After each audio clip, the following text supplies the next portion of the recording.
Solomonster here, and where do I even begin?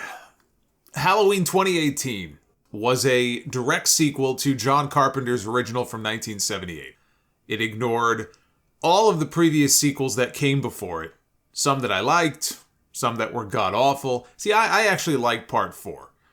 But the whole Thorn storyline was complete dog shit, as was Resurrection. They also gave Michael a backstory for, why he became this murderous monster, which is one of the things I hated about the Rob Zombie films. It's much scarier when you don't know why this man goes around killing people. So they dropped the whole Michael and Laurie brother-sister angle with the 2018 film. And I thought it did a good job of recapturing the spirit of the original. Lots of little nods and Easter eggs to the original and some of the other films. They used the silver shamrock mask from Part 3. It had the Carpenter score. It was a good movie. And I still have it as my third favorite in the entire franchise behind the original and Season of the Witch. I will not tolerate any Season of the Witch slander. I know it had nothing to do with Michael Myers, but I have grown to love it. A lot of the hate that it gets is not justified. So you can imagine how excited I was to see Halloween Kills. They even made us wait an extra year, even though the movie was already in the can because of COVID. They figured it would do better at the box office if they just waited to release it. You get people in the theater. Kills was more akin to the Rob Zombie movies in that it focused on the kill count. I mean, it was in the name of the movie, Halloween Kills.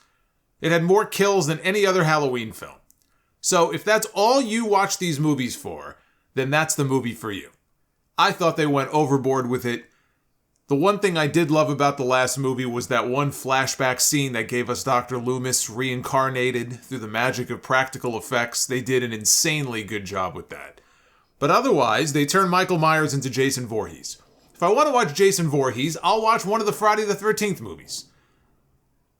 The stupidity of the people in that town almost made it a comedy. All the evil dies tonight nonsense over and over again. Evil dies tonight. Evil dies tonight. By the end, I was rooting for Michael to slaughter each and every single one of those people. Kills was not a good movie. One of the worst in the entire series. And then there's this. Halloween Ends. For that first hour, I thought it never would. What a fucking disgrace this movie was.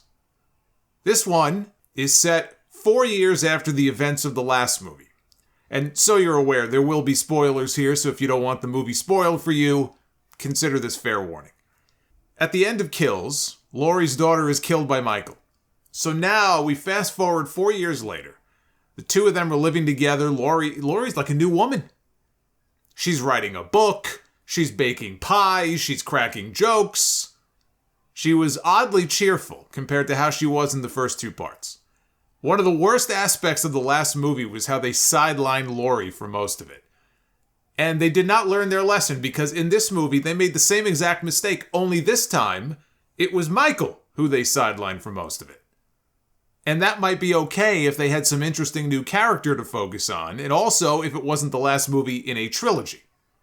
That's my biggest gripe with this film. In the last act, the final act of the Michael Myers and Laurie Strode story, more than half the movie was about Corey. And you might be asking yourself, if you didn't see the movie yet, who the fuck is Corey? Great question.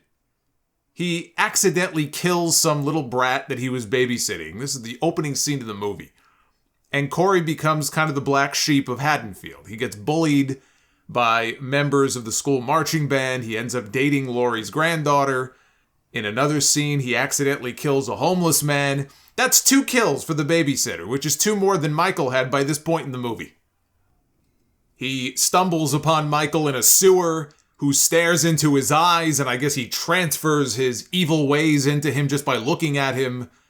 Laurie senses this and tries to talk her granddaughter out of dating him, but, when you try to talk a teenager out of doing something, that only makes them want to do it more.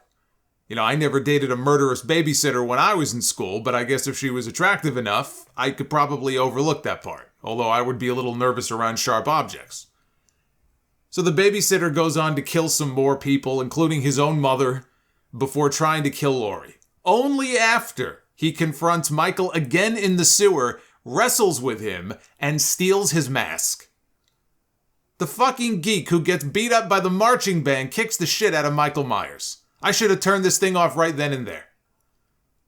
So the babysitter ends up stabbing himself in the neck to make it look like Laurie killed him. Then her granddaughter walks in, thinks that she did it, yells at grandma, goes running out of the house. Then the real Michael Myers appears. He kills the babysitter for real this time because apparently he wasn't dead. He only looked like he was. And Michael has one final showdown with Laurie in her kitchen. Then her granddaughter returns to the house after, I guess, having a few minutes to think things over. Laurie kills Michael. They strap him to the roof of their car like a dead deer. And the entire town follows them to the junkyard where Laurie throws Michael's body into a giant car-crushing machine. There was no redemption arc after all for Deputy Hawkins. I thought they were setting up for one in the last movie, where he blamed himself for all the death and destruction caused by Michael. You know, had he let Dr. Loomis just shoot him that first night back in 1978, like Loomis tried to, maybe this all could have been avoided. Now, I did say in my last review, I thought that it would be Laurie who kills Michael. I mean, it had to be. But I thought Hawkins would play a role in it, and he didn't. They put that out there, and it was just sort of forgotten about. Focusing the movie on a totally new character who they then proceeded to kill off when this was the last chapter of the Michael and Laurie story was incredibly stupid. They wanted to try something different. They tried to be cute. This was not the movie to do that in. Now, had they introduced the Corey character in the second movie, then maybe it would have worked out better. But probably not. But I think back to the two Danielle Harris movies at the end of, not counting the zombie one that she appeared in.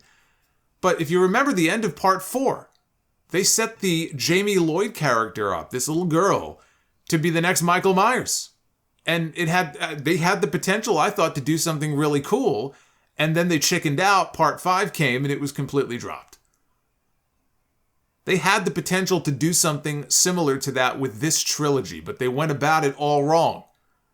They could have done something similar here, maybe with Laurie's granddaughter. But they wanted the happy ending, so that wouldn't have worked. The other thing I hated is that they went full-on supernatural with Michael in Halloween Kills. He's stabbed, he's shot, he's burned, he's beaten by an angry mob, and yet he comes back stronger than ever. And he slaughters everybody in gruesome fashion. He basically teleports from one place to another at various points. You know, remember the hospital scene from the last movie? With Laurie and Hawkins, Laurie even talks about how Michael is no longer human.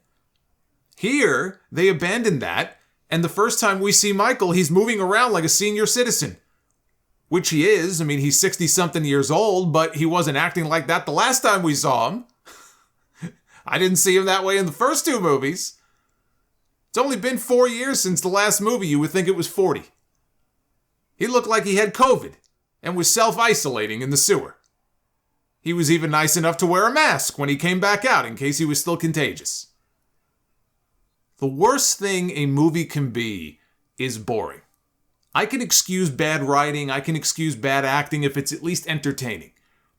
You get a lot of that with these slasher flicks. None of these movies are going to win any awards. That's not why people watch them. But there was nothing about that first hour that was entertaining, and it did not get much better in the second act.